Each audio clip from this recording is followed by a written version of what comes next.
Hello friends, welcome back Spain news channel நண்பர்களே. தற்போது இன்னைக்கு பார்த்தீங்கன்னு வச்சுக்கோங்களேன், மே 15 ஆகிறது.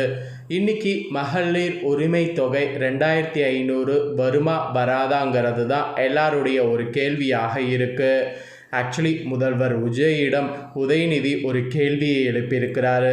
அவர் எழுப்பிய இந்த கேள்வி தான் சமூக வலைத்தளங்களில் வெளியாகி வைரலாக பரவிட்டுருக்கு. அப்படி என்ன அவர் கேள்வி எழுப்பினாரு அப்படிங்கிறத வாங்க பார்க்கலாம். தமிழக வெற்றி கழக அரசு மீது சட்டப்பேரவையில் நம்பிக்கை வாக்கெடுப்பு நடைபெற்று வந்த சூழலில் ஆளுங்கட்சிக்கு எதிராக எதிர்க்கட்சி தலைவர் உதயநிதி ஸ்டாலின் கடுமையான விமர்சனங்களை முன்வைத்தார். சட்டமன்றத்தில் பேசிய எதிர்க்கட்சி தலைவர், நடந்து முடிந்த சட்டமன்ற தேர்தலில் பெரும்பான்மையான மக்கள் உங்களுக்கு வாக்களிக்கவில்லை. மொத்தம் பதிவான 4.93 கோடி வாக்குகளில் ஆளுங்கட்சி பெற்றுள்ளது வெறும் 1.72 கோடி வாக்குகள் மட்டுமே. மீதமுள்ள 3.21 கோடி மக்கள் உங்களுக்கு எதிராகவே வாக்களித்தனர். ஏறத்தாழ 65% மக்களால் நிராகரிக்கப்பட்ட இந்த ஆட்சி மீது எங்களுக்கு மட்டுமல்லாத உங்களுக்கு வாக்களித்த மக்களுக்கே நம்பிக்கை குறைந்து வருகிறது என தெரிவித்தார். ஆட்சியின் செயல்பாடுகளை சாடிய அவர், அதிமுக பிளவுபட்டுள்ளது, அதில் ஒரு பிரிவினர் உங்களுக்கு ஆதரவு தெரிவித்தார்கள், அதற்கு பிறகுதான் பெரிய திருப்பமே நடந்தது. அந்த பிரிவில் உள்ள ஒருவருடைய வீட்டிற்கு புதிய சோஃபா செல்கிறது, பின்னாலேயே புதிய முதலமைச்சரும் செல்கிறார். உங்களை எதிர்த்து என்டிஏவில் போட்டியிட்டு வென்ற ஒரு எம்எல்ஏவை அந்த கட்சி தலைவருக்கே தெரியாமல் உங்கள் கட்சிக்கு ஆதரவு தர வைத்தீர்கள். மொத்தத்தில் சினிமா பாணியில், குறிப்பாக புஷ்பா பட பாணியில் இந்த ஆட்சி நடைபெற்று வருகிறது என்று கிண்டலாக குறிப்பிட்டார். அதன் பிறகு இன்ஸ்டாகிராமில் ரீல்ஸ் ஆட்சி நடத்தாமல் ரியல் ஆட்சி நடத்துங்கள், அது மட்டுமே மக்கள் உங்களிடம் கேட்கிறார்கள் என்றார். நீங்கள் சேஞ்ச் என்று சொன்னீர்கள், அதாவது நிறைய சேஞ்ச் வேணுங்கிறதுக்காக நீங்கள் சேஞ்ச் என்று சொன்னீர்கள். ஆனால் அதற்கு பின்னால் எக்ஸ்சேஞ்ச் இருப்பதாக மக்கள் பேசிக்கொள்கிறாங்க. கூவத்துறை மிஞ்சுகிற அளவுக்கு தமிழக வெற்றி கழக ஆட்சியில் அலங்கல்கள் இருப்பதாக எதிர்க்கட்சி தலைவர் உதயநிதி கூறியிருந்தார். தற்போது ஓட்டு போட்ட தமிழக மக்கள் ஒவ்வொருவரும் மகளிர் உரிமை தொகை மற்றும் புதுமை பெண் திட்டங்கள் கீழ் மாதம் வரவேண்டிய பணம் இன்னும் வரவில்லையே என காத்து கொண்டிருக்கிறாங்க. மகளிர் உரிமை தொகையாக மாதம் 2500 கொடுப்பீர்கள் என்று கூறினீர்களே, அதோடு ஆண்டுக்கு 6 சிலிண்டர், பிறக்கக்கூடிய குழந்தைகளுக்கு இலவச தங்க மோதிரம், செயின் என்று தமிழக வெற்றி கழகத்தின் வாக்குறுதிகள் நீண்டு கொண்டே போகிறது. அவற்றில் ஒரு சில வாக்குறுதிகளில் கூட கையெழுத்து போட நீங்கள் முன்வரவில்லை என்றார். மேலும் மாண்புமிகு முதலமைச்சர் விஜய் அவர்கள் பேசும்போது, முதல் உரையில் சற்று கால அவகாசம் கேட்டீர்கள், எடுத்துக்கொள்ளுங்கள், ஆனால் நீண்ட கால மக்களை காத்திருக்க வைத்து விடாதீர்கள் என்று நக்கலாக பதில் கூறியிருக்கிறார். ஆக்சுவலி இந்த ஒரு விஷயந்தான் சமூக வலைத்தளங்களில் வெளியாகி ட்ரெண்டாக பரவிட்டுருக்கு. இந்த ஒரு சூழ்நிலையில் காலையிலேயே இப்போ ஒரு குட் நியூஸ் வந்திருக்கு.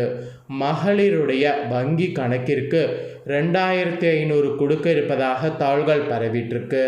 ஆக்சுவலி இது குறித்து முதலமைச்சர் விஜய் எடுக்கக்கூடிய அதிரடி முடிவு என்ன அப்படிங்கிறது தான் இப்போ ஒரு கேள்வியாக பரவிட்டுருக்கு.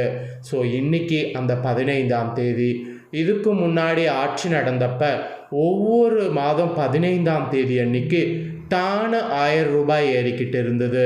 ஸோ இப்போ கட்சி அமைச்சதுக்கப்புறம் இப்போ 2500 ரூபா ஏறுமாங்கிறது தான் எல்லாருடைய எதிர்பார்ப்பும் இருக்குது. அதற்கேற்ப இப்போ வெளியான இந்த ஒரு நியூஸுக்கு முதலமைச்சர் விஜய் அவர்கள் எடுக்கக்கூடிய அதிரடி முடிவென்னங்கிறது தான் இப்போ உங்ககிட்ட ஷேர் பண்ண போகிறேன். மே மாதத்திற்கான மகளிர் உரிமை தொகை வழங்கக்கூடிய விவகாரத்தில் தமிழக மக்களிடையே இப்போ வரைக்கும் பெரும் எதிர்பார்ப்பு நிலவி வருது. இந்த நிலையில் 15ஆம் தேதி இன்னைக்கு பயணிகள் வங்கி கணக்கில் பணவரவு வைக்கப்படலாமா என தகவல்கள் வெளியாகியுள்ளது. ஆக்சுவலி இந்த திட்டம் திமுக அரசால் தொடங்கப்பட்ட முன்னெடுப்பு என்றாலும் இது ஒரு அரசு சார்ந்த நலத்திட்டம் என்பதால் தற்போதைய சூழலில் தடையின்றி தொடரும் என அனைவரும் எதிர்பார்த்துட்டு இருக்கிறாங்க. இருப்பினும் தற்போது வழங்கப்படக்கூடிய 1000 ரூபாயே நீடிக்குமா, அல்லது தமிழக வெற்றி கழகத்தின் தேர்தல் வாக்குறுதியில் குறிப்பிட்டிருந்தது போல உரிமை தொகை 2500 ரூபாயாக உயர்த்தப்படுமா என்ற விவாதம் பரவலாக எழுந்து இருக்கு. தமிழகத்தின் தற்போதைய அரசியல் சூழலில் இது குறித்து அதிகாரப்பூர்வமான மற்றும் மகிழ்ச்சியான அறிவிப்பை முதலமைச்சர் விஜய் அவர்கள் இன்னும் ஓரிரு நாட்களில் வெளியிடுவார் என இல்லத்தரசிகள் ஆவலோடு காத்திருக்கிறாங்க. அதன்படி இன்னைக்கு என்ன நடக்கும் அப்படிங்கிறது தான் தெரியல. இன்னும் கொஞ்ச நேரத்தில் பணம் ஏறுமா ஏறாதா அப்படிங்கிறத கண்டிப்பாக வந்து தெரிஞ்சுக்க முடியும். இதோடு இன்னொரு பிரேக்கிங்காக அரசு ஊழியர்களுக்கு ஒரு குட் நியூஸ் ஆனது கிடைத்திருக்கு. வாரத்தில் 2 நாட்கள் ஒர்க் ஃப்ரம் ஹோம் இருக்கும் என்பது தெரிய வருது. ஸோ அந்த ஒர்க் ஃப்ரம் ஹோம் எந்த மாதிரி இருக்கும் அப்படிங்கிறத இப்போ நான் உங்களுக்கு சொல்கிறேன். அதையும் இந்த வீடியோவில் வந்து தெரிஞ்சுக்குங்க. டெல்லி அரசு ஊழியர்களுக்கு வாரத்தில் 2 நாட்கள் ஒர்க் ஃப்ரம் ஹோம் வழங்கி அம்மாநில முதலமைச்சர் ரேகா குப்தா அறிவிப்பு வெளியிட்டுள்ளார்.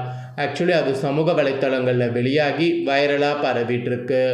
ஆக்சுவலி அமெரிக்கா இஸ்ரேல் இணைந்து ஈரான் மீது மேற்கொண்டு வரக்கூடிய அந்த பதற்றம் காரணமாக உலகம் முழுவதும் எரிபொருள் தட்டுப்பாடு ஏற்பட்டிருக்கு. இதனால் கச்சா எண்ணெயின் விலை பல மடங்கு உயர்ந்திருக்கு. இருப்பினும் எண்ணெய் நிறுவனங்களுக்கு ஒன்றிய அரசு வழங்கிய மானியத்தின் காரணமாக தற்பொழுது நாடு முழுவதும் விலையேற்றம் செய்யப்படவில்லை. இருப்பினும் இன்னும் சில நாட்களில் விலையேற்றுவதற்கான வாய்ப்பு இருப்பதாக கூறப்படுது. இந்த நிலையில் பிரதமர் நரேந்திர மோடி எரிபொருள் பயன்பாட்டை குறைக்க வேண்டும் என அழைப்பு விடுத்துள்ளார். மெயினாக இதற்காக கொரோனா காலகட்டத்தை பின்பற்றி வீட்டில் இருந்து பணி செய்யக்கூடிய நடைமுறையை கொண்டு வர வேண்டும் என கேட்டுக்கொண்டுள்ளார். இந்நிலையில தான் டெல்லி அரசு ஊழியர்களுக்கு வாரத்தில் 2 நாட்கள் ஒர்க் ஃப்ரம் ஹோம் வழங்கி அம்மாநில முதலமைச்சர் ரேகா குப்தா அறிவிப்பு வெளியிட்டுள்ளார். இந்த நடைமுறை பார்த்தீங்கன்னு வச்சுக்கோங்களேன், இப்போ அமுலுக்கு வரப்போகுது. அரசு அதிகாரிகள் வாகனங்கள் பயன்பாட்டை குறைக்கவே டெல்லி முதலமைச்சர் இத்தகைய அறிவிப்பை வெளியிட்டுள்ளார் என்பது குறிப்பிடப்படுது. இந்த ஒரு குட் நியூஸும் தற்போது வெளியாகி வைரல் ஆகிட்டு இருக்கு. இதை பற்றியும் நிறைய பேர் தமிழகத்தில் விமர்சனங்களை எழுப்புகிறாங்க. அங்கு மட்டும் என்ன ப்ராப்ளம் இல்லை, இங்கும் அதே ப்ராப்ளம் தான். அப்போ இங்கேயும் இந்த மாதிரி ஒர்க் ஃப்ரம் ஹோம் கொடுப்பீங்களா அப்படிங்கிற மாதிரி அரசு ஊழியர்களிடையே ஒரு எதிர்பார்ப்பு இருப்பதாகவும் தகவல்கள் வெளியாகிருக்கு. ஸோ இதுக்கான தகவல்களும் பார்த்தீங்கன்னு வச்சுக்கோங்களேன், இன்னும் அதிகாரப்பூர்வமாக என்ன நடக்கும் அப்படிங்கிறது வெளியாகலை. ஆக்சுவலி தாவேகா வந்து முதன்முறையாக பார்த்தீங்கன்னு வச்சுக்கோங்களேன் ஆட்சி அமைத்து முதலமைச்சர் பதவியில் உட்காந்து செயல்பட்டுருக்கு. இந்த ஒரு சூழ்நிலையில் ஒவ்வொருவரும் சுற்றி பார்த்தீங்கன்னு வச்சுக்கோங்களேன் தங்களால் முடிஞ்ச அளவுக்கு நிறைய விஷயங்களை வந்து பண்ணிக்கிட்டே இருக்கிறாங்க. ஒவ்வொரு இதையுமே வந்து முதலமைச்சர் விஜய் அவர்கள் சூப்பராக கடந்து வந்து வெற்றி பெற்றுட்டே இருக்கார். அதுபோல் மகளிர்களுக்கான உரிமை தொகை திட்டத்துக்கு என்னங்கிறது இன்னும் கொஞ்ச நேரத்தில் அறிவிப்பு வந்து வெளிவரும். அதோடு பணமும் அக்கௌண்ட்டில் ஏறவும் வாய்ப்பு இருக்குது. ஸோ அப்படி ஏறிடுச்சுன்னா கண்டிப்பாக வந்து அவருக்கு நன்றி தெரிவிக்கிறது நம்மளுடைய கடமை. அதோடு முன்னாள் முதலமைச்சருடைய மகன் இந்த மாதிரி பேசியது குறித்து உங்களுடைய கருத்து என்ன அப்படிங்கிறத கமெண்ட் பண்ணுங்கள். கண்டிப்பாக அந்த கமெண்டில் வந்து நீங்கள் பண்ணக்கூடியது எவ்வளோ அளவுக்கு பார்த்தீங்கன்னு வச்சுக்கோங்களேன் உங்களுக்கு வந்து தெரிஞ்சிருக்கு அப்படிங்கிறத மக்களும் வந்து தெரிஞ்சுக்கிட்டோம். ஸோ அரசியல் பற்றி இப்போ எல்லாருமே தெரிஞ்சிக்க வேண்டியது ரொம்ப முக்கியம். அதனால் கமெண்ட் பண்ணுங்கள். இதே போல் புதிய தகவல்களை தெரிந்து கொள்ள மறக்காமல் சேனலை வந்து சப்ஸ்கிரைப் பண்ணுங்கள். கூட வந்து பெல் பண்ண ப்ரெஸ் பண்ணுங்கள். அப்போ தான் நான் போகிற மற்ற அப்டேட்டான வீடியோ உடனுக்குடனே தெரிஞ்சு பயன்பெற முடியும். நன்றி.